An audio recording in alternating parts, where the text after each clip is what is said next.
नमस्कार, हमारा उत्तर प्रदेश देख रहे हैं आप और मैं हूं आपके साथ गौरव राजेंद्र। बुलेटिन की शुरुआत करते हैं। लखनऊ में साहिब श्री गुरु गोविंद सिंह के प्रकाश पर्व पर समारोह का आयोजन किया गया, जिसमें मुख्यमंत्री योगी आदित्यनाथ शामिल हुए। उन्होंने सिखों के 10वें गुरु गोविंद सिंह को श्रद्धांजलि अर्पित की।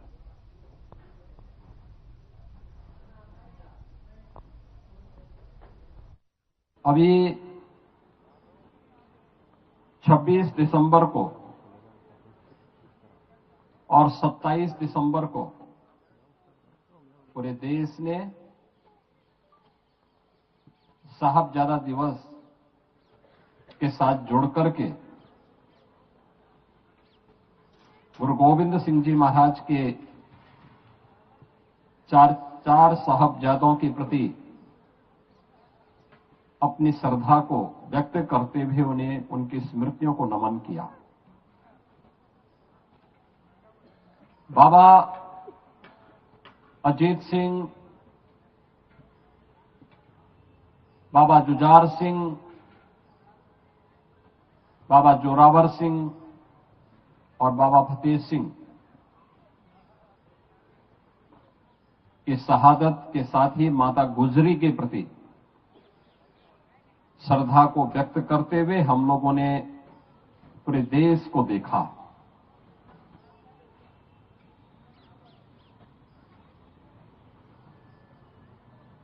ये ठीक ही कहा गया है कि गुरु गोविंद सिंह जी महाराज एक शहीद पिता के पुत्र हैं और शहीद पुत्रों के पिता भी हैं। गुरु तेग बहादुर जी महाराज ने देश और धर्म के लिए अपनी शहादत दी। शहादत के लिए गुरु तेग बहादुर जी महाराज को गुरु गोविंद सिंह जी महाराज उस समय प्रेरित कर रहे हैं कि नहीं, देश पे संकट है, धर्म पे संकट है, और अगर किसी महान आत्मा का बलिदान होगा तो ये जो विधर्मी आज हमारे देश को, हमारे धर्म को नष्ट करते हुए उतावले दिखाई दे रहे हैं, ये बेनकाब होंगे। देश खड़ा होगा इसके खिलाफ। और उस महान बलिदान के लिए सबसे उपयुक्त कोई हो सकता है तो आपसे उपयुक्त कौन हो सकता है?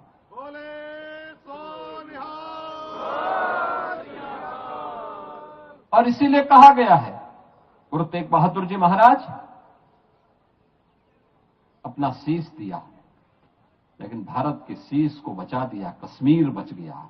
कश्मीर भारत का हिस्सा है, आज भी है।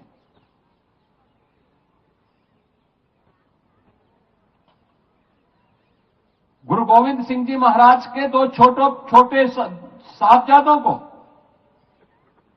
बाबा जोरावर सिंह और बाबा फतेह सिंह को, वजीर खान कहता है कि केवल एक बार, केवल मुंह से निकाल लो इस्लाम के को स्वीकार करने के लिए। उन्होंने कहा नहीं, ये नहीं हो सकता, और उन्हें जीवित ही दीवारों में चिन दिया गया। चमकौर के युद्ध में दोनों बड़े साहबजादा बाबा अजीत सिंह और बाबा जुझार सिंह शहादत को प्राप्त होते हैं। इस दुख में माता गुजरी देवी ने अपना स्वयं का प्राणोत्सर्ग किया। क्या स्थितियां रही होंगी, और उन विपरीत परिस्थितियों से आगे बढ़ते हुए गुरु गोविंद सिंह जी महाराज ने इतना सब कुछ खोने के बावजूद भी एक ही बात कही थी कि 4 में तो क्या हुआ, जीवित कही 1000। यह मंत्र आज भी पूरे भारत के लिए एक नई प्रेरणा है, एक नई प्रेरणा है। बचपन में भी हम सुना करते थे गुरु गोविंद सिंह जी महाराज के बारे में। 1.25 लाख से एक लड़ाऊं तो गोविंद सिंह नाम कहूं। क्या प्रेरणा थी? ये देश के लिए थी, धर्म के लिए थी, और उसी गुरु परंपरा के प्रति श्रद्धा का ये भाव हम सबको सदैव एक नया जीवन देता है, एक नई प्रेरणा प्रदान करता है, एक नई ऊर्जा का संचार करता है, हमें आगे बढ़ने के लिए प्रेरित करता है। गुरु गोविंद सिंह जी महाराज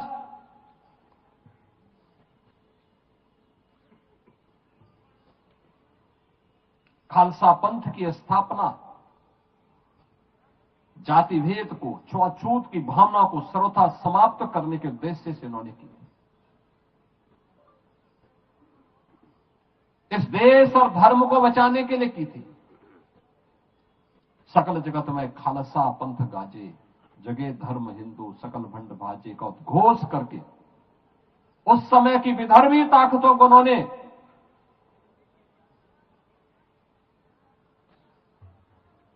उस रास्ते से हटने के लिए कहा, चाहे तो देश और धर्म के मार्ग में बाधक है।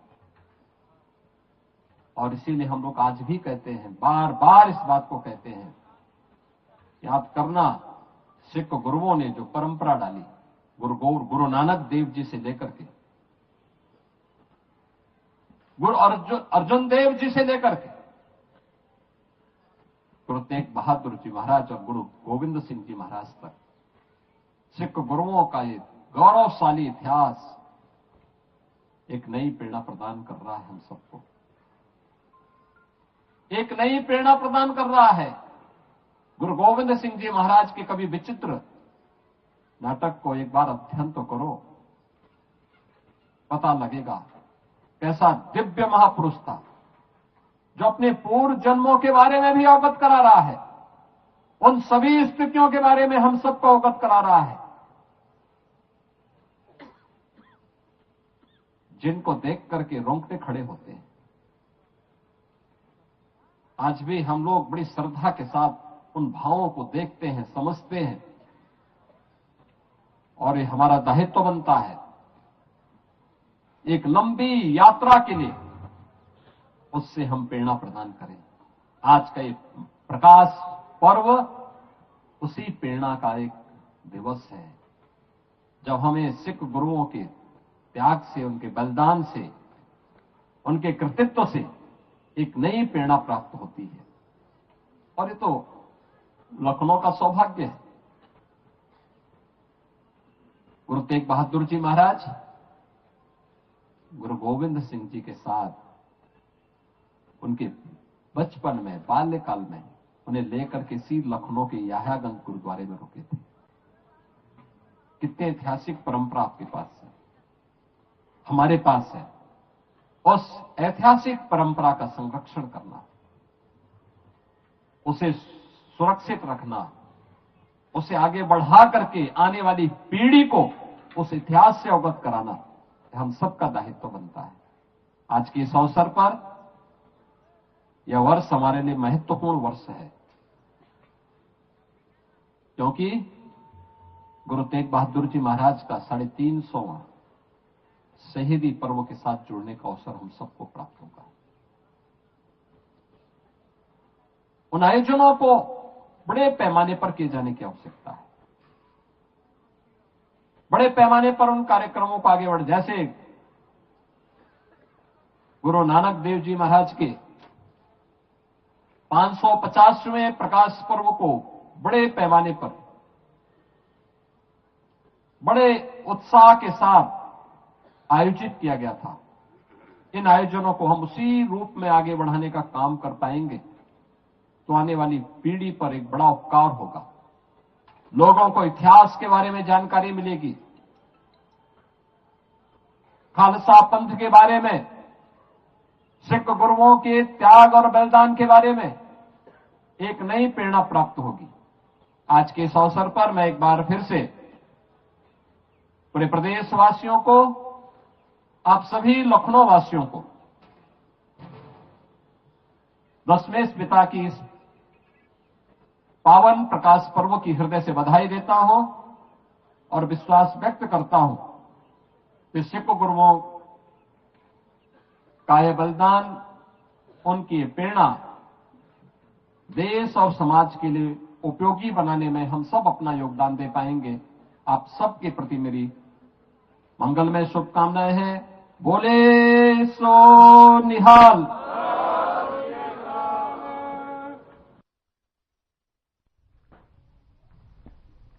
उधर श्री पंचायती अखाड़ा निरंजनी की छावनी प्रवेश यात्रा धूमधाम से निकाली गई। श्री पंचायती अखाड़ा निरंजनी के साधु संतों ने प्रयागराज महाकुंभ में मां गंगा, यमुना और अदृश्य सरस्वती के संगम तट पर प्रवेश किया और पंचायती अखाड़ा निरंजनी की छावनी प्रवेश यात्रा में भस्म लगाए, माला पहने और हाथी, घोड़े और चांदी के रथों पर संत, महंत और महामंडलेश्वर सवार थे। सबसे आगे अखाड़े के इष्टदेव भगवान कार्तिकेय की धर्म ध्वजा चल रही थी, तो उसके पीछे हाथी, घोड़ों और ऊंटों पर नागा सन्यासी सवार थे।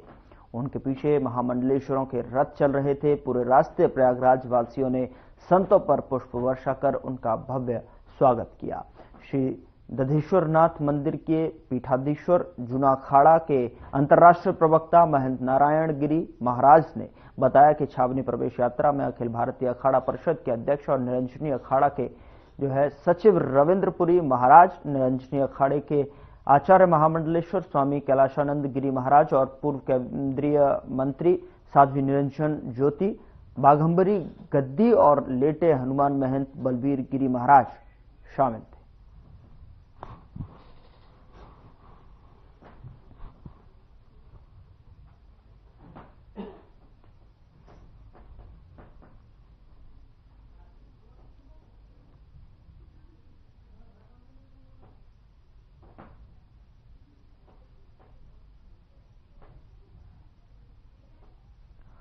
उधर महाकुंभ 2025 के दौरान भारतीय रेलवे ने प्रयागराज के रेलवे स्टेशनों पर तीर्थयात्रियों की स्वास्थ्य सुरक्षा सुनिश्चित करने के लिए विशेष चिकित्सा सुविधाएं प्रदान की हैं। इन सुविधाओं में 24 घंटे 7 दिन ऑब्जर्वेशन रूमों की व्यवस्था की गई है ताकि किसी भी आपातकालीन स्थिति में तत्काल और प्रभावी चिकित्सा सेवा प्रदान की जा सके। पिछले महाकुंभ के समय 1 लाख श्रद्धालुओं को प्राथमिक चिकित्सा सहायता दी गई थी। साथ ही बता दें आपको कि महाकुंभ के दौरान यात्रियों की स्वास्थ्य सुरक्षा को ध्यान में रखते हुए भारतीय रेलवे ने प्रयागराज जंक्शन, प्रयागराज और साथ ही प्रयाग जंक्शन, सुबेदारगंज, नैनी जंक्शन एवं प्रयागराज छिपकी स्टेशन पर ऑब्जर्वेशन रूम स्थापित किए हैं। इन रूमों में हमेशा डॉक्टर और अन्य मेडिकल स्टाफ मौजूद रहेंगे और यहां सभी आवश्यक चिकित्सा उपकरण मौजूद होंगे। साथ ही बता दें कि जिससे यात्रियों को तत्काल उपचार प्रदान किया जा सके।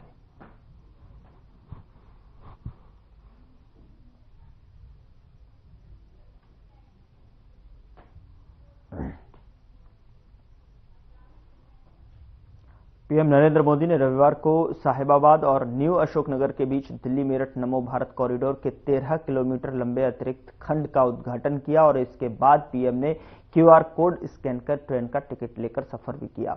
इस यात्रा में उनके साथ स्कूली बच्चे भी दिखे। इस दौरान कुछ स्कूली बच्चों से पीएम मोदी ने बातचीत भी की और साथ ही बच्चों ने पीएम मोदी के तोहफे भी दिए। साथ ही आपको बता दें कि बच्चों ने अपने हाथ से बने पोस्टर और पेंटिंग पीएम मोदी को भेंट की।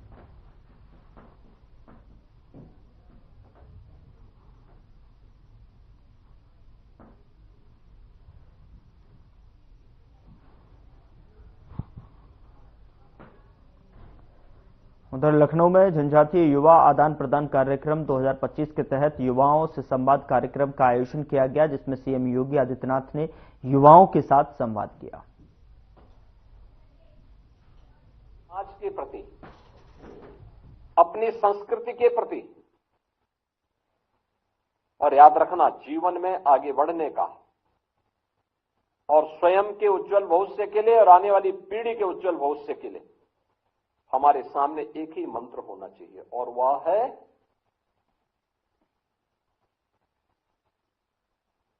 कि मेरा अपना कुछ भी नहीं,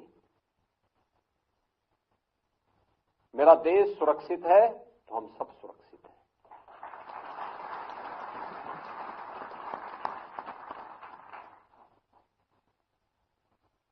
उपासना विधि का अंतर हो सकता है, लेकिन और वह राष्ट्र धर्म। राष्ट्र धर्म सर्वोपरि है। उस मामले में किसी प्रकार का कोई समझौता नहीं। और हमारा जनजातीय समुदाय तो हमेशा से, आज से नहीं, प्राचीन काल से ही, भगवान राम के समय से देश के प्रति और धर्म के लिए मजबूती के साथ जुटने वाला योद्धा के रूप में जाना जाता है। भारत के ज्ञान विज्ञान की पूरी धरोहर अगर आप देखना चाहेंगे, रामायण में देखिए, महर्षि वाल्मीकि कृत रामायण में दंडकारण्य का जिस प्रकार का वर्णन है, वह वर्णन इस बात को बताता है कि ऋषि मुनियों की साधना की स्थली और दिव्य ज्ञान की भूमि हमारा दंडकारण्य है, जो जनजातीय संस्कृति और सभ्यता से भरी पूरी है। झारखंड और उड़ीसा से लेकर के और सुदूर आपके महाराष्ट्र तक पूरा विस्तृत भूभाग है, जिस भूभाग में इस जनजाति संस्कृति ने भारत की ज्ञान विज्ञान की धरोहर को सजो करके विपरीत परिस्थितियों में उसको आगे बढ़ाने का काम किया, उसका संरक्षण किया। और जब भी राष्ट्र और धर्म के सामने कोई चुनौती आई, उसका डट करके मुकाबला करने के लिए अपने आप को खड़ा किया। चित्रकूट वनवास के कालखंड में उत्तर प्रदेश और मध्य प्रदेश का यह जंक्शन है। भगवान राम ने वनवास कालखंड का सर्वाधिक समय यहीं व्यतीत किया था। मां जानकी जनकपुर से है। ये बिहार और नेपाल के बीच में पड़ता है।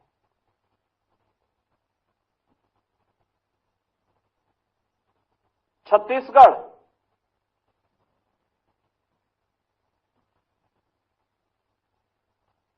बाबा धाम के लिए जाना जाता है, पवित्र भूमि है, पावन धाम है। उड़ीसा बाबा जगन्नाथ यानी जगन्नाथ भगवान का पावन धाम है, जगन्नाथपुरी है।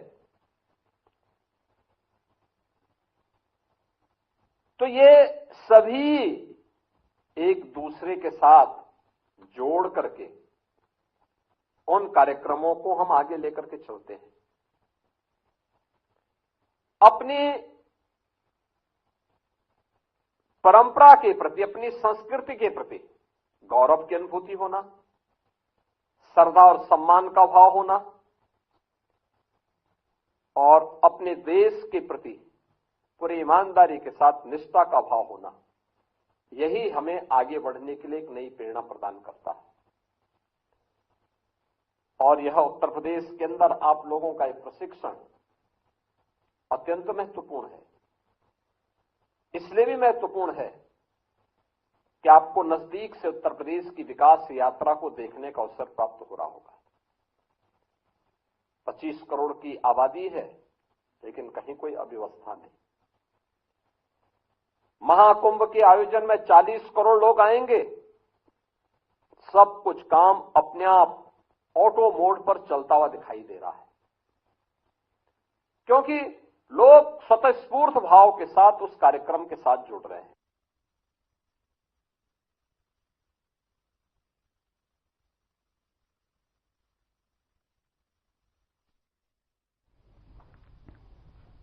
उधर प्रयागराज में लगने वाले महाकुंभ को लेकर तैयारियां जारी हैं और इसी बीच मुख्यमंत्री योगी आदित्यनाथ का महाराजा टेंट सुर्खियों में आ गया है। बता दें कि सुर्खियों में टेंट जो है ये 8 बीघे में तैयार हुआ है और जो कि नाथ संप्रदाय का सबसे विशाल टेंट होगा। महाकुंभ में 8 बीघे में फैला नाथ संप्रदाय का टेंट सबके आकर्षण का केंद्र बना हुआ है, क्योंकि इस टेंट को 4 बड़े बड़े जर्मन हैंगर बना रहे हैं। महाराजा टेंट में 2019 कुंभ में मुख्यमंत्री योगी आदित्यनाथ की पूरी कैबिनेट ने यहां भोजन किया था, वही इस बार जो है 21 जनवरी को प्रस्तावित किया गया है।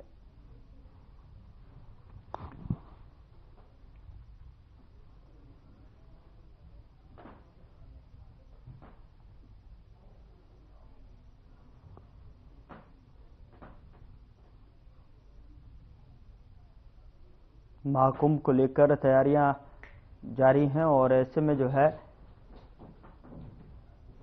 टेंट चर्चा का विषय बना हुआ है।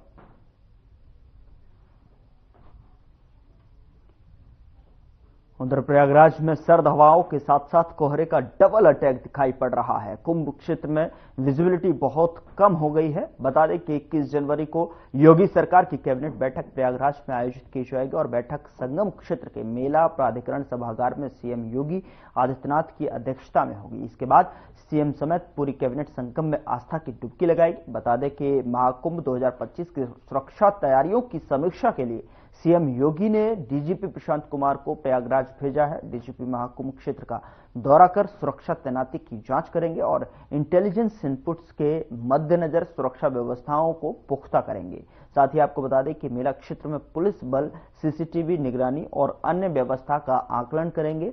गृह विभाग के अधिकारी भी बैठक में शामिल होंगे।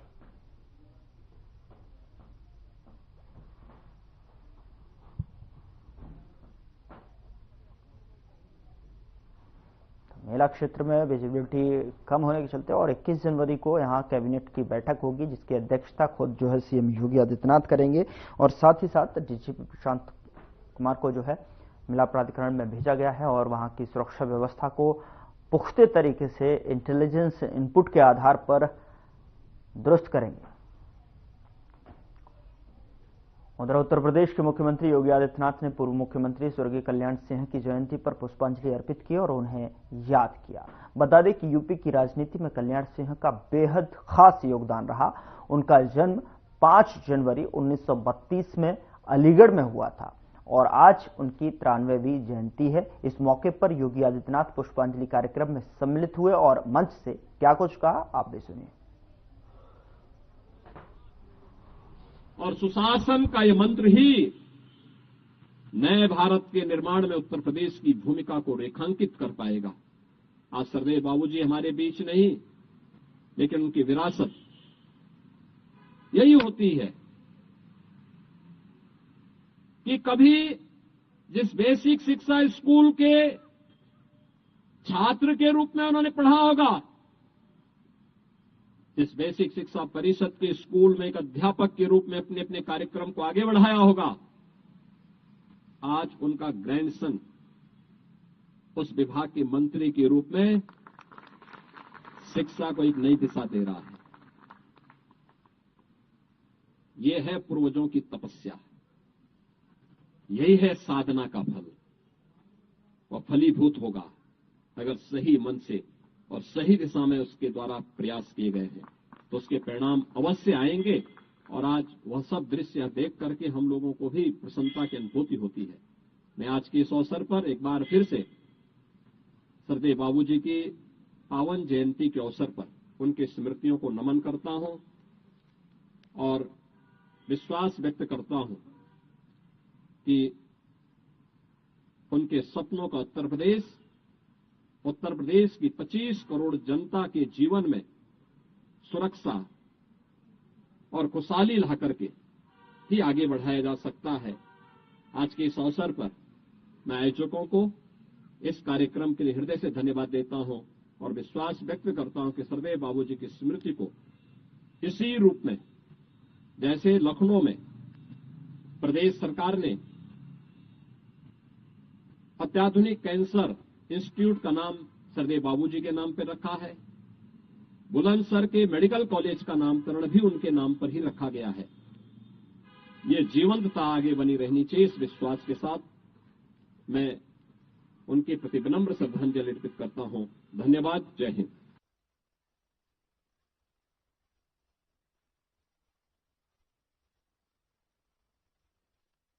उधर यूपी की योगी आदित्यनाथ सरकार ने 2 वरिष्ठ आईपीएस अधिकारियों का तबादला किया है। महाकुंभ मेले में नए डीआईजी की तैनाती की गई है और डीआईजी वैभव कुमार कृष्ण अब तक आजमगढ़ में तैनात थे, उनको अब महाकुंभ मेले का डीआईजी बनाया गया है। वहीं आजमगढ़ के लिए 2010 बैच के आईपीएस सुनील कुमार सिंह को नया डीआईजी बनाया गया है। तो वहीं आपको बता दें कि आजमगढ़ के डीआईजी वैभव कृष्ण को महाकुंभ मेला प्रयागराज की अहम जिम्मेदारी दी गई है। बता दें कि महाकुंभ मेले के आयोजन के लिए सुरक्षा और प्रबंधन की दृष्टि से वैभव कृष्ण की नियुक्ति को अहम माना जा रहा है। उनका अनुभव इस ऐतिहासिक आयोजन को सुरक्षित और सुगम बनाने में मददगार साबित होगा।